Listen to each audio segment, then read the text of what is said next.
রাখে কৃষ্ণ মারে কি, মারে কৃষ্ণ রাখে কি। যদি কৃষ্ণ তোমাকে হত্যা করতে চান তবে কেউ তোমাকে বাঁচাতে পারবে না, আর যদি কৃষ্ণ তোমাকে রক্ষা করতে চান তবে কে তোমাকে হত্যা করতে পারে? সাধারণত যিনি কোনো দেবতা বা অন্য কারোর পুজো করেন তিনি তাকেই স্মরণ করেন। ভগবান শিবের স্ত্রী পার্বতী জোর দিয়ে বলেছিলেন যে রাবণ আপনার বড় ভক্ত, এত বড় বিপদে আছে এবং সে আপনাকে সাহায্যের জন্য বারবার ডাকছে, আর আপনি কেন যাচ্ছেন না? আপনি বসে আছেন। ভগবান শিব বললেন এখন তার মৃত্যু অবধারিত।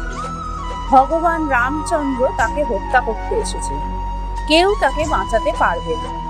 এটাই সত্য। রাখে কৃষ্ণ মারে কি, মারে কৃষ্ণ রাখে। যদি কৃষ্ণ কাউকে সুরক্ষা দেন তবে কেউ তাকে হত্যা করতে পারে না, আর যদি কৃষ্ণ কাউকে হত্যা করেন তবে সে যেই হোক না কেউ তাকে সুরক্ষা দিতে পারে না। সুতরাং আমাদের কাজ হওয়া উচিত পরমেশ্বর শ্রীকৃষ্ণকে সব সময় মনে মনে ডাকা।